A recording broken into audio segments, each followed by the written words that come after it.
Hello, and welcome to this latest edition of A Red in a Shed. And for the regular viewers amongst you, you'll have noticed that I'm on my own today. I'm not joined by my best mate and my fellow Red Sean, as he's got some family commitments, but he assures me he'll be back in the shed soon to watch the next game and to have a few more beers and a bit more banter. So, on to today. Yeah, I just want to do a quick upload about today's FA Cup game.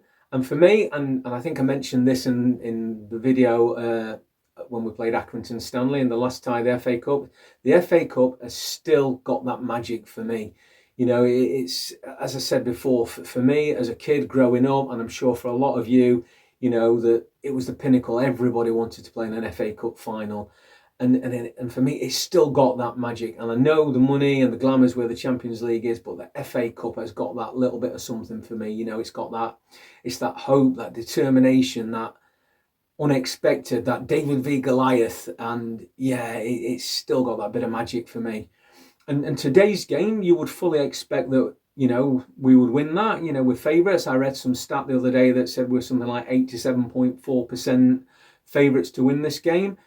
But it's one of them. You just never know with an FA Cup game. It is a David and Goliath game. And yeah, you know, you would expect us to come out and win. We're coming off the run of a few good games. We had the emphatic win for me on Thursday last week against Tottenham, where we overturned that semi-final second leg, and we're now in the final of the League Cup, the Carabao Cup. And you look at Plymouth, they're not exactly flying. And yeah, you would fully expect us to win this one. But again, it's their final and anything could happen. You know, it could be a potential banana skin. You just don't know. And that's what excites me about the FA Cup.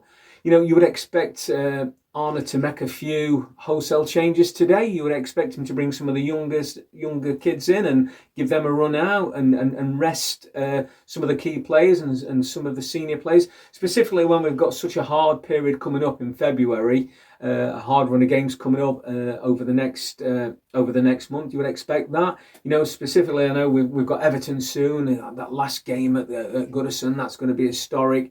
And it's the chance for us, you know, having that game in hand to go get 3 points and go nine points in front, you know, and hopefully he is going to bring those kids in and rest those senior players. So we have the chance to do that, and that would be great to see that. So I'm hoping we're gonna avoid any upsets today, you know, especially after that blistering win on Thursday against Spurs. For me, that was us at our best, and for me it was near perfection. You know, I'm not going to make a prediction for this one today because you know me and my predictions, but I think what I'm going to do going forward on the next videos, I think I will start doing a bit of a Red in a Shed predictometer. And I think what I'm going to do is go back and look at some of the old games where myself and Sean have made predictions and see who's the closest, and we'll kind of get some kind of point system going and just see just how good or in my case how bad we are at making predictions. I think we'll go through today. I think he'll play a changed squad. He'll rest those senior players. He'll get those young kids a chance, and he'll rotate and he'll give those a rest. We've still got key players like Trent out. Hopefully he's going to be fit for the Merseyside derby. But yeah, let's hope we go and win this one. Yeah. Do you know what? I said I wasn't going to make a prediction, but I am going to make a prediction. And for me, it should be a comfortable 2-0 win. You know, regardless, I'll take any win. But I'm going to stick my neck out and go for a 2-0 win. And yeah, let's go for it. And let's see if we get that win and get through to that next round. And we're still competing in all competitions. And long may it continue. What a season! What a roller coaster this season's turned out to be. Let me know what you think. Give me your comments. You know. So I'll be back after the match and yeah, just give you my thoughts and let you know how I thought we played, and hopefully, you know, we've got the win and we're in through to the next round of the FA Cup. Catch you later. Cheers. Well, we've not seen that too many times this season, have we, as Reds? You know, us losing and to lose in an FA Cup. You know, that's not the result that I was expecting. And again, my prediction just nowhere. You know, it's the FA Cup. It's the magic of the FA Cup.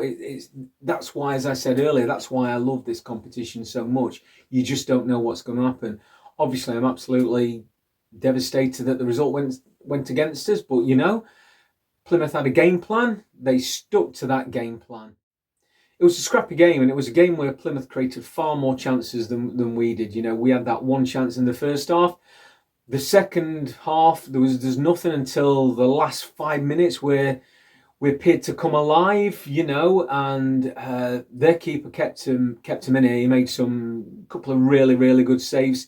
Yeah, we seemed to come alive in that last kind of 5 minutes, but for me, it was too little, too late. And you know, I know we made 9 changes in that game, but we still had senior players in there with enough quality to carry us through in that game. And for me, they just didn't turn up today. They didn't. You know, it's a team game, and some of those senior players who you would have thought would have stepped up didn't step up. I mean, I guess one positive I can take from that was that Chiesa, for the few games he's played, he seemed to be tracking back a lot more than he did, which, like I say, that's probably the one positive I can take from that game. So I don't know. Let me know what you think. You know, did we deserve to go out? Did we play our best? I'd argue we didn't play our best, but we should be up for those games, even with that team. And like I say, even though we had 9 changes, we should have still been up for that game with the quality of the players that we'd actually got in there. You know, yeah, for me, we just didn't put enough pressure on them. You know, we didn't attack them. And even when Nunes came on, I thought that'd give us that impetus to get forward and almost kind of batter them into submission, you know. But yeah, we didn't put enough pressure on them. We gave the ball away too cheaply. Yeah, fair play to Plymouth. They had the game plan, they stuck to it, and they've got to win. You know, disappointed, and like I say, let me know what you think. Is it one of those where now we can concentrate and we can rest players, and we're not in that cup? It's always disappointing to lose, and it's disappointing to go out of a cup, because like I say, for me, the FA Cup's still got that magic, and I love the FA Cup. But yeah, will it work in our advantage now? Let me know what you think. You know, hit something in the comments. And like I said before, you know, that's just the magic of the FA Cup. You know, disappointed in the result, but you know, it was David and Goliath today, and David triumphed. Let's see where we go from here. You know, we've got to get up, dust ourselves off, and move forward. So before I go, hit that like and subscribe button if you're enjoying what we do. It really helps the channel. It's the price I love the most. It's free. Until the next one, Y.N.W.A. Cheers.